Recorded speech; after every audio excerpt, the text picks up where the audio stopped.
Well, good morning. It's Friday. Um, been thinking about uh, the modern day, the millennial generation's attitude towards relationships, and just how quickly they dive into a relationship and start having sex. And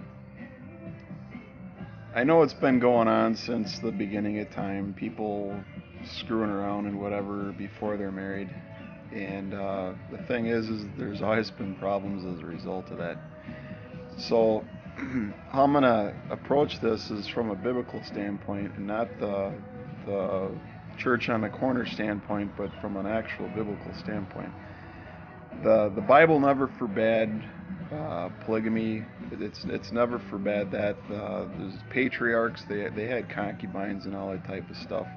And so there's kind of two lines of thought. There's no such thing as premarital sex, and when you have sex you're married, which is kind of the biblical model of what it describes. When you like Paul, when he's kind of getting on their case about having sex with like a prostitute, he makes the example that when you have sex with a harlot, that the two become one flesh.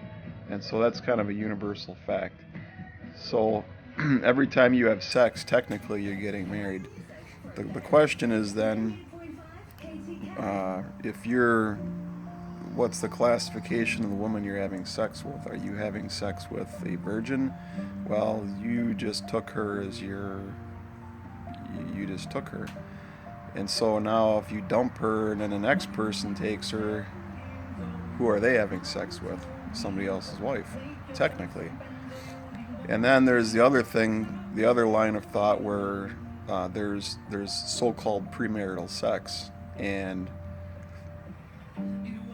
there's no place in the Bible that says that. There is no such thing as premarital sex. When you lose your virginity, it's gone.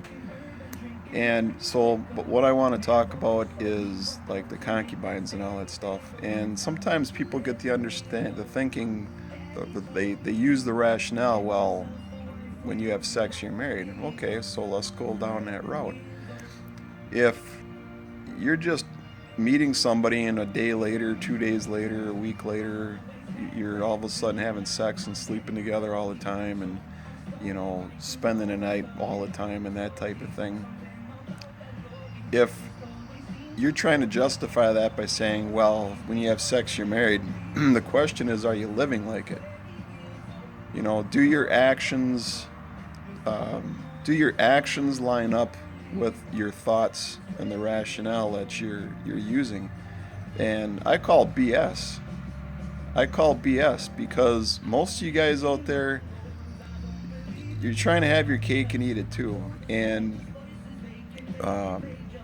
history shows with most people is they just hook up and they find different people, and then you have a broken female and a broken man, and they wonder why the relationships never work and all that. And you might wonder, okay, oh, you just said a bunch of stuff. What are you getting at?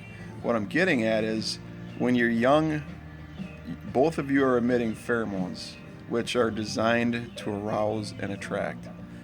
And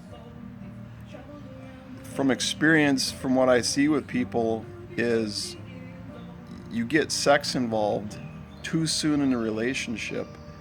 And I'm not saying sex is wrong, but you get sex involved in a relationship and it clouds your vision of that person. And why is that important? Why it's important is the reason why there's this cycle of breakups and finding new people all the time, because you don't get along, is you got the pheromones and the closeness and all that you feel from sex. It clouds the real person, whether it's compatibility, their cycle, whatever it happens to be. It clouds that and it blinds you to it, and it takes a while for you to see that. And it's all because of the closeness and the pheromone attraction and arousal and all that stuff that you allowed to blind you to that person. You jump in way too soon. And that's the whole point, traditionally, of why you should wait until you're married to have sex. And how the process is supposed to work is you find somebody, you're attracted to them, and then it used to be that there was a courting process. And you courted them, there was no sex involved. It usually was an overseen event to prevent that from happening.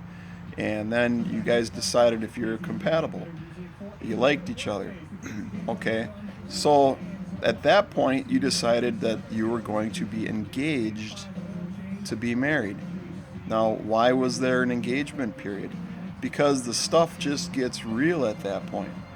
All the lovey-dovey, fuzzy stuff that you might be rolling over, and there's like, oh, what restaurant do we want to go to and all that. That's stupid. That's all we get along so well. It's because you're trying to. The engagement process is where the stuff gets real, and you start talking and discussing things about everyday real life that are important and matter.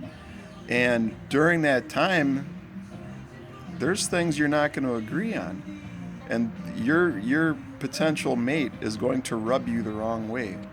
And during that courtship period is when that is exposed, when the reality of everyday life confronts you and important decisions confront you. And that's really where the business partnership end of marriage starts to come to play. And that's where you find out if you're really compatible. If you can get through the courtship, or the engagement point, then you get to the final point of being married. And that's the stages. It's the courtship, or now it's dating, but it's the courtship period. And then when you get through that, you think, well, yeah, things, pretty decent. Then you go through the engagement process, like I said, and then you get to the final point of being married. And there's people that they're on their wedding day, and they're up there going to give their vows, and they back out. It happens. And so the thing is, if there's no sex involved, if there's no chemical relationship that's creating a bond, that one flesh, if that is not there yet, you can break off that relationship, and there's no drama, there's no baggage, there's no hurt other than disappointment. But all those things are not there to carry into the next relationship. And when you guys are out there hooking up, F-buddies, all this type of things that you want to call, you guys are screwing around. You meet somebody, one night stands, a couple weeks after you know somebody, you're banging them. That is skewing your relationship barometer. And if you've had more than one or two girlfriends or boyfriends, you've already proved my point. And all I can say is you can throw religion out of the whole thing. There is a natural sociological process that needs to be followed if you want to become a unbroken, mature, functioning adult in society. You cannot violate the rules and think that it's going to be okay. It seems this younger generation today, and to a degree it's always been this way, but more so now than ever, because you have Google, you think you're so smart because you can just type something in and ask a question. All you're asking online is a bunch of other idiots that think they're just as smart as you are. There's certain rules that cannot be broken, and you guys, especially the younger generation, the older ones need a lesson in this too, I think. But everyone today, for the most part, thinks that they're going to be different. Well, guess what? You're no different. You're just born a little later than the rest of us. And you cannot have, and this is where I'm leading all up to, okay? I've been married for almost 28 years now. Okay?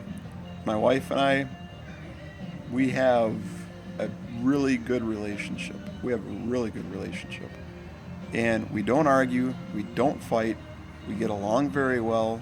We've been together a long time. We knew very short into our meetings. We both were attracted to each other. We got along with each other. We could talk to each other for long periods of time. And we fit really well, and we recognize that. And we got together and we were married, and we've lasted a long time. And really, I don't see any ending to it in the future, and I don't think she does either. It's just we get along really well, and I don't ever have in the back of my mind, and I hope she doesn't either, like, oh, we might get divorced someday. It's never crossed my mind.